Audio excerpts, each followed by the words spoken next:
hope everyone had a wonderful, beautiful Christmas holiday, and we're all looking forward to the new year. It's that time of the year for me to tell you about all the music that I've had the pleasure of listening to, the pleasure of hating, and the pleasure of honoring over the past year. Splitting this video up into 4 parts with the worst albums first, then tomorrow I'm going to hit you with honorable mentions, then the next day, what's the next day? I'm going to be hitting you with the 25 best songs I've listened to all year, and then finally on Friday, I'm going to give you the top 10 albums of 2017. But I figured I'd start out with the worst music of 2017 simply because why not get the worst out of the way so that we can have a good time for the rest of the week? Keep in mind, this is my opinion. You are free to disagree with that opinion. You are free to even be upset with that opinion. That's your right. The reason I call it the worst music in 2017 is because mixtapes also show up on this project, and I didn't want to just narrow it down to the worst albums. 2017 is a year that hasn't been that bad for music. I think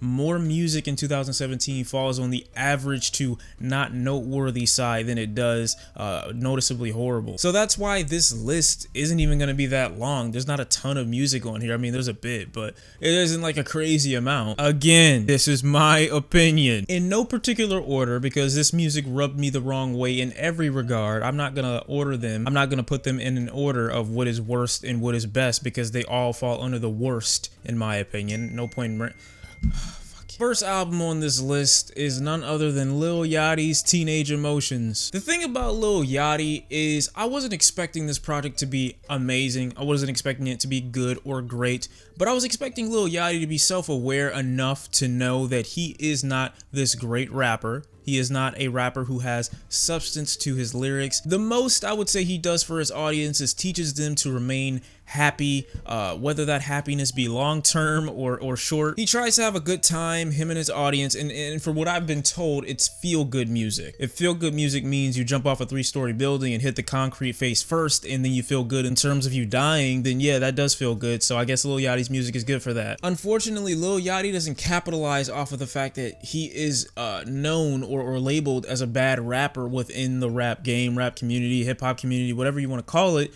He doesn't understand that he could take advantage of that. I mean, Lil B is a prime example of somebody who's taken advantage of being pretty much a rap troll. Everything he says being satirical. And Lil Yachty, on the other hand, he doesn't have that same level of fun or charisma. It's just really boring, off-putting, strange, and just downright creepy at some points. Like in this album where he mentions she's his stepsister, so I guess that's incest. Tie that into the fact that this album sounds really lush, and it sounds like it's taking some time to at least craft the beats.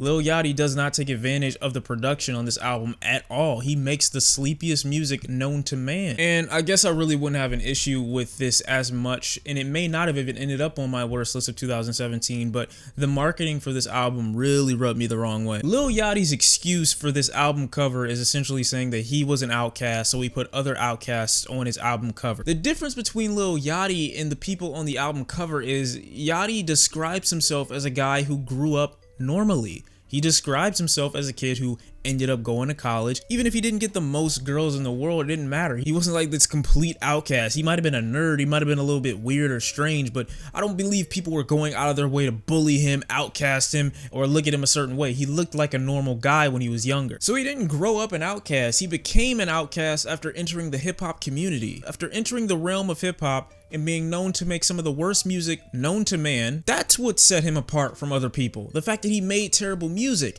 not because he looked a certain way. And to kind of use these people who actually go through the actual syndrome of being an outcast as a way to promote your album, and then say, oh, it's about all of them, they're outcasts, and then not speak from any of those perspectives, not bring a guest on that has any of these narratives going on. It just seems like it's done out of really, really poor taste. Capitalizing off of the people who actually go through this as a way to market your album, it's just wrong to me. The next album we have on this list is Russ's There's Really a Wolf. Russ might be one of the corniest. He might be the new Hobson. He might be. He's just as bitter. He's just as unself-aware. I know, I don't think that's a word. And at times been known for making some of the worst music possible.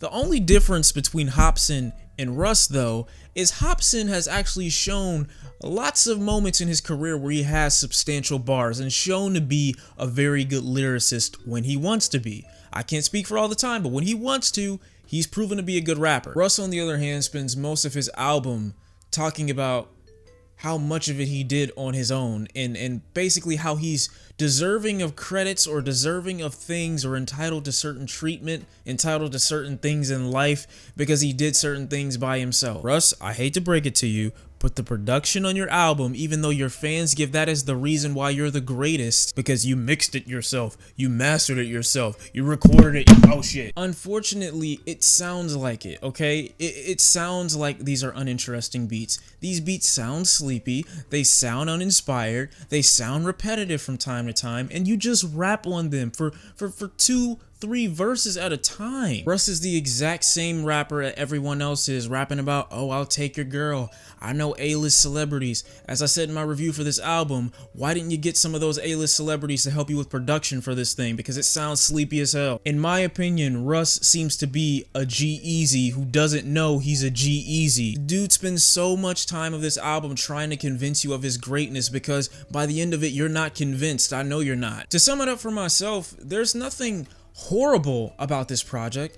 It's just noticeably boring. This is the most boring project I've listened to in 2017. No doubt about it. The next project on this list is Brain, I'm Brain from Lil Dickums. And this is essentially the project you get when you put an unfunny comedian at the Apollo. This is a project where Lil Dicky is speaking from the perspective of his brain, and his brain is giving he's giving the weirdest vocals in the place of his brain and almost putting his brain on this level that can't even be understood or comprehended or touched. Now I get it. The whole album is a joke, but it's not funny. There's a difference between saying something is a joke and using the joke as an excuse for why something is bad. And that's what his fans are doing. The joke isn't funny. I'm not laughing. Oh, you got no sense of humor. Oh, you don't know what you're talking about. Do you understand satire? Have you ever left the house? Do you believe everything someone tells you? I think the worst part about this project is the point where Lil Dicky actually does try his hardest and it's still not good enough. The track where he features The Game to add some kind of legitimacy to his rap career, because I got a G over here. He's gonna help me prove you wrong. You were wrong about me. No, every bar you spit in the final part of that album, let me know exactly why this album is one of the worst things I've listened to in 2017. Lil Pump Mixtape. I don't know where everyone got it in their mind that because I defended Gucci Gang that somehow I like Lil Pump's album, or you know, if I didn't like Eminem's album, then that must mean I'm an instant lover of Lil Pump. And I'm here to tell you that that just isn't the case. Lil Pump's mixtape was trash, and it's okay because it's just mindless fun. But I feel like Lil Pump and his producer, even though I love Ronnie J, used a very similar format and formula with all the tracks on his mixtape.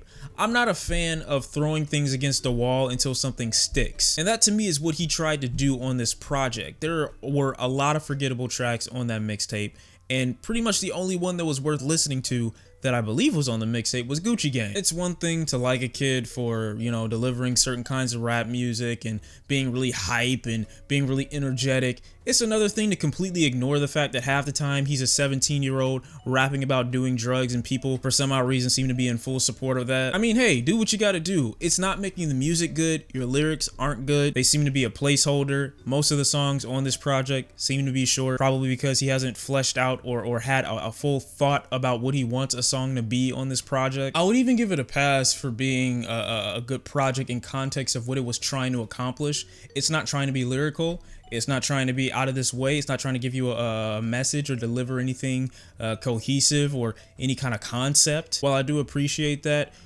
letting it slip by as a decent or good project when it's literally microwave music, and majority of these songs that were on this project will be forgotten by the time January 1st, 2018 hits, is enough reason for me to say that this isn't a good project. Majid Jordan, The Space Between. I really have nothing much to say about this project. It's boring. It's uninteresting. When you realize the concept of the project, where they're trying to pretty much paint this space between, even on the album cover, there's a space between, and this is pretty much a limbo where the members of the collective, the members of the group, whatever you want to call them, are pretty much painting this land where them and these girls exist within this space where time never passes by. If I have to listen to this album and time is everlasting, this is the soundtrack while I'm in limbo, I'm gonna kill myself. Nav's Perfect Timing Mixtape. More boring, uninspired, rapping about zany music. It's okay. There's nothing noticeably wrong. I guess there seems to be a social norm in using Zan, so I guess I can't criticize that, or else I'm a hater. But Nav's delivery is just so monotone and robotic and emotionless and just thoughtless that none of this music is triggering to me in any way. I mean, the track with Gucci Mane on this project is like a cheat code. There are a couple of artists in the industry that are cheat codes: 2 Chainz, Gucci Mane, and Drake. And unfortunately, even Gucci couldn't save that song. Nav spends half of the project swag rapping and talking about being a brown boy. I think he forgets that there are other people in this world too. For some odd reason, there seems to be this disconnect. And immediately, because you dislike some artists because they spend so much time swag rapping, that you hate all of it. That just isn't the case. Nav doesn't really spend any time swag rapping. He spends most of his time rapping about himself. You want to know the worst part about that? He's not interesting to hear about. I don't want to hear about Nav, especially in his monotone, robotic, emotionless delivery he does all over this project. The fact that you're rapping about things that are already uninteresting is one thing, but the fact that you're doing it with this vocal tone in this delivery is justification for me to put you on this list. Next album is DJ Khaled's Grateful, a 23-track money grab where DJ Khaled tries to put every person, especially Travis Scott, on this album to try to make something enjoyable. Okay, there's a couple of tracks that are okay, but for the most part, DJ Khaled does do this as a money grab. This is an album executive produced by Assad, and my biggest complaints with this project were the fact that Future, Travis Scott, and Rick Ross appeared way too much on the album, and they were way too formulaic. The best track out of these 23 tracks in the roundup was the Jadakiss and Pusha T feature. Other than that, there were 4 features on some songs that, why would you want to hear 4 people on one track? 4 people that aren't on the same lyrically gifted skill level. The next album on this list is xxxtentacion with his 17 album. I was disappointed in this project, not because I was expecting something fantastic, magnificent, or great in any way. I was kind of disappointed by it because X tackled it like an edgy 17-year-old. But the thing that bothered me about it was the fact that half of the time he spends trying to appear as if he's this poet, or as if he's been, like, you know, writing literature for his entire life. The way I think X imagines how he looks when he's describing himself on this album is like Shakespeare in a spaceship by himself writing about how he saved the world. I think X viewed himself as that on this project, and I get half of it's about depression, half of it's about relating to his core audience, but the things that he talks about within the project don't even relate that strongly to what I would consider depression. I just think that half of the stuff he's talking about is very surface level in regards to the pain that most people who suffer from depression actually go through. And I wish someone would tell me why people who acknowledge that their fan base can be depressed wants to make depressing music in order to relate to them, as if this is supposed to make them feel good. I get that you're trying to relate to them and you want them to be like, oh,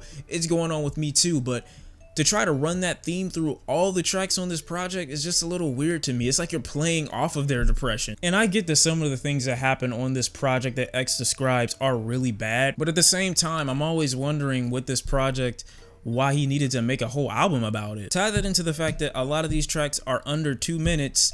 How traumatized can you be? I mean, I would understand if you had like a 20-minute track on here just crying your eyes out because of the intro, basically expressing how, you know, oh, you might not understand me. With that kind of intro, I'm thinking that you're gonna go bawl your eyes out on this album, and it's just like, you didn't. How much can you really be going through? It's like having a diary and then telling everybody how you had this really horrible day, but only writing like 2 sentences in there. And the final album on this list, unfortunately, is Eminem's Revival album. Yes, I never thought I would put Eminem's album on a worse list, but here it is. We're here in 2017. Big things. This is probably the most unmotivated and uninspired I've seen Eminem in a very long time. And this is coming from one of his #1 fans. You don't have to be a 20-year-old or be edgy anymore to make good music, which I think Eminem thinks that he has to do. One of his biggest complaints about the criticism of this album even is people want the old Eminem, but they also don't like when I'm grown up and I'm talking about things that actually matter. The thing about Eminem is there's no healthy in between here.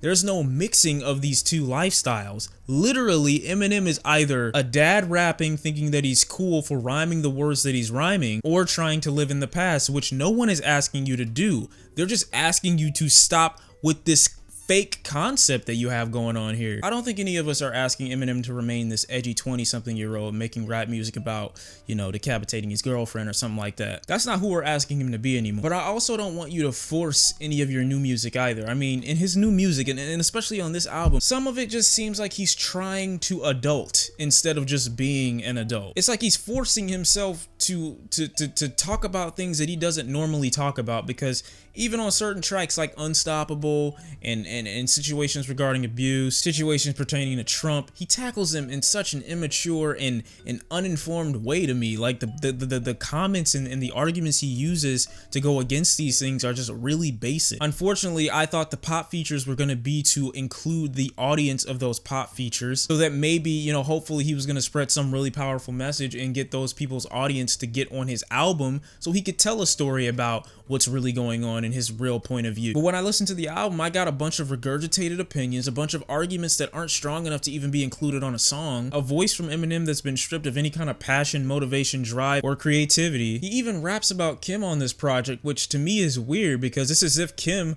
and Eminem got into an argument while Em was dropping off Haley to go get some of her clothes to come back to his house, and then she said, "Em, you need to grow up." And he's like, "All right, gotcha. I'ma rap about black people, I'ma rap about abuse, I'ma rap about the state of the country, I'ma diss Trump a couple more times." How Eminem looked at his notepad, continued reading the lyrics, and said there is no revision that needs to be made at all, even with the piss poor production, even with some of the bad mixing.